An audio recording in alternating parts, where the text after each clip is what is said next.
Greetings and welcome once again to the Gaming Codex, the show right to explain to you all the many terms used to describe video games, their components, and the video games industry at large. And today's term is texture filtering. Initially it was supposed to be just anisotropic filtering, but I thought I'd do the whole thing. So what is texture filtering? Well, according to the general definition, in computer graphics, texture filtering or texture smoothing is the method used to determine the texture color of a texture map pixel using the color of nearby texels, which are pixels of the texture itself. Now, why would you need texture filtering in the first place? Well, that's for a very good reason. A texture has a fixed size. It's a drawing, basically, that's applied to a polygon. But because the video game textures tend to move around, or you tend to move around them, they do not have that size always. They pretty much never have that size. So depending on where you're viewing them from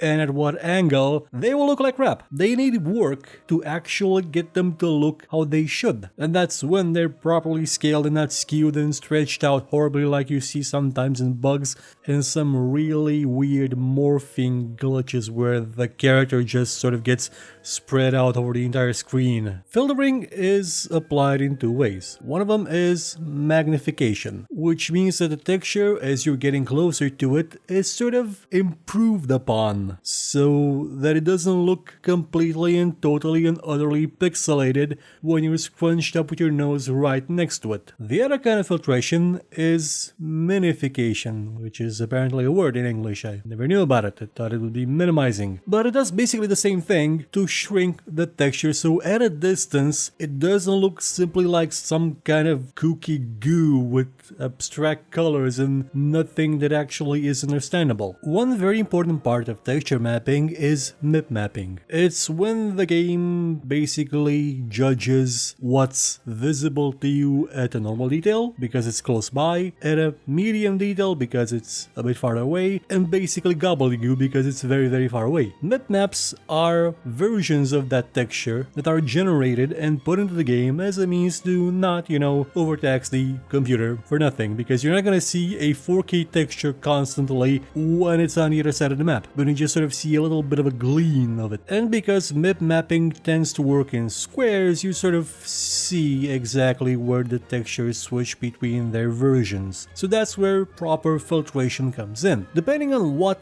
type of filtration is used, you may see the problem of the boundary between a low detail texture and a high detail texture being sort of resolved into a more smooth grade so you don't actually notice it. And it also improves the fact that, when you look up close at a texture that wasn't meant to be looked up close, instead of something really pixelated, you get something that's a bit more linear, well, not linear, but fluid, because it's approximating what the image should look like depending on the pixels around the bits that are kinda janky. It's sort of like what anti-aliasing does when it tries to figure out what a line should have looked like, but here it does it to textures. And there are many types of texturing. There is bilinear filtering, which was been in use for ages and ages. It was mind-blowing when you would play something like, I think Quake maybe had it, and you switch it on and suddenly the blocky textures in your nose looked smooth-ish. Trilinear filtering improved upon that. I believe this was the one to make the hard border between close by and farther away textures seem a bit less horrible. And for a while that was kind of the best thing we had to contend with. Now what is the popular definition of filtering? Well, that'll be, it does the thing,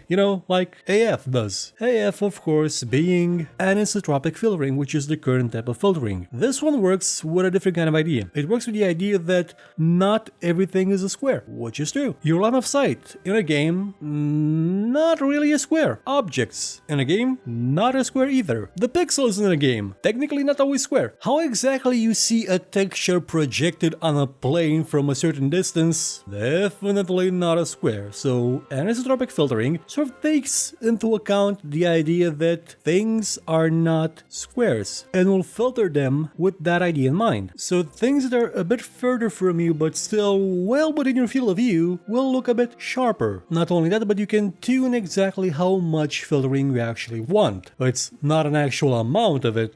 Bear in mind, it's how do you want it to treat textures that have a more pronounced angle than the normal one it would have. So when you're going from 2x to 4x to 8x to 16x, it's actually referring to that angle, which is why for the most part you won't really see much difference between 8x and 16x unless you're dealing with really distant textures that were kind of iffy. The nearby ones, they won't be changed that much because those aren't as badly affected by the bitmap compression, but the ones that are far away at a really shallow angle, those do stand a lot to gain. And there's not really that much of a performance penalty to any of these. Now, what is the marketing definition of texture filtering? Well, that would be, it does indeed do the thing. You really pretty much can't really find games that don't use it. It's something that's not hard to implement. It's something that's gonna make the game look nicer. Granted, it's not gonna make something look as nice as it used to back in the day when you had textures so pixelated you could cut yourself on, but it is still something that will improve detail. You notice especially when you walk along a path that it's sort of nicer that the level of detail doesn't seem to move with you, it's sort of always there. So it's a nice little addition, if you will. It's something even consoles can do without any issues, usually. So closes this edition of the Gaming Codex. Come back next time when we will talk about a brand new subject. Goodbye.